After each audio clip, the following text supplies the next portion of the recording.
Hello everyone, it is Mark Berman from TVMI. It is Wednesday, September 16th, and I would like to welcome you back to our daily videocast. To everyone who celebrates, I hope you all had a very nice Rosh Hashanah, Lashana Tova. Next week, of course, is Yom Kippur. Now, before I begin, I do want to mention that yesterday I didn't put out the regular daily newsletter. I decided what I would test or kind of start doing is throughout the day send out smaller emails. Doesn't mean that I'm not going to be doing the morning newsletter in its entirety, but during the day when news breaks, I am going to start sending out a separate email. I think it's important to be out there with everybody else, and that's what we are now doing. So don't be concerned. You will still get a newsletter to all the people that emailed me. Let's begin with some TV news. Nina Tassler, who is the chairman of CBS Entertainment, will be exiting her post. She is staying with CBS through at least 2017 in an advisory capacity, but she has decided to leave her post to pursue other creative options. Glenn Geller, who is the current executive vice president of current programming, will step into Nina Tassler's role effective immediately. As it stands, CBS is the most watched network. That's not going to change next season. You could trust me on that. Now, some of the news I'm going to give you might seem a little old, but I haven't done this in a couple of days. So let's head over to NBC. The network has picked up its recently introduced sitcom, The Carmichael Show, starring comedian Jaron Carmichael, for a second season. It has not said how many episodes it has ordered. On the flip side, NBC has canceled Mr. Robinson, starring former The Office star Craig Robinson. Both sitcoms aired for 3 weeks, 2 episodes each week. NBC tested the waters. The Carmichael Show made the cut. Mr. Robinson did not.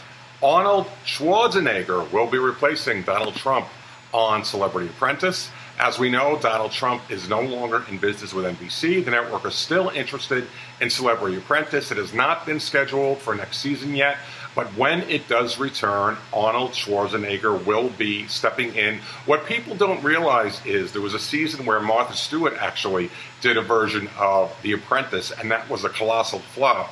But I'm assuming instead of Arnold telling people you are fired, I'm assuming he will say you are terminated. Don't you think that would make sense?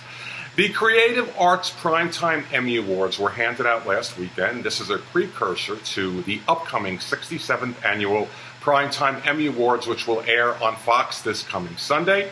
The most honored network was HBO with 29 Creative Art Emmys. Second was NBC with 11. That was due in great part to the Saturday Night Live 40th anniversary special. And number 3 was FX with 8 trophies. The most honored show of these Creative Art Emmy Awards was Game of Thrones. That won 8. We had American Horror Story won 5. That was American Horror Story Freak Show. I have to be more specific. And Made for HBO movie Bessie won 4 Emmys. We will have more information for you on the Primetime Emmy Awards after the show airs on Sunday evening. The FABLife, or actually just FABLife, that was a new daytime talk show that launched from Disney ABC yesterday. It is co-hosted by a rotation of people, or a panel of people, including Tyra Banks.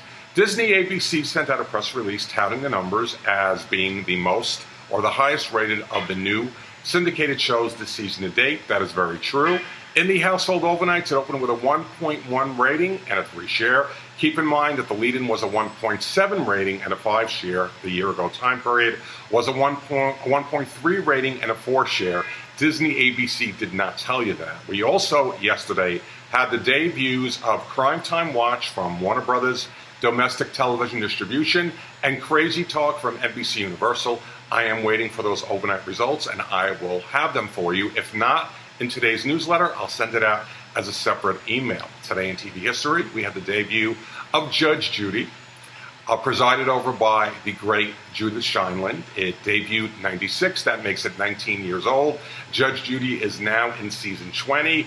To date, Judge Judy has been the top-rated show in court for 988 straight weeks. That is 19 years. And Judith Scheinland just was named by the Guinness World Records as the longest career for a TV judge. So congratulations to her. Also on this day was the debuts of The Outer Limits in 1963, The Dean Martin Show, On NBC in 1965, the Bob Newhart Show on CBS in 1972. That was his first sitcom. Miami Vice on NBC in 1984. Frasier on NBC in 1993, which many consider the most successful spinoff in the history of television. And also on this day, on Roland Martin's Laugh-In in 1968, Richard Nixon, then presidential nominee, looked at the camera and said, "Sock it to me." And I have to tell you, that really helped his presidential campaign. It gave him a lot of attention. At the time, Roland Martin's Laugh-In was the top-rated show in all of primetime. And that is our daily video cast from TVMI on the 16th day of September. I hope you have a great day. I will see you back tomorrow, and we are now only 5 days away until the official start of the new television season. Have a great day.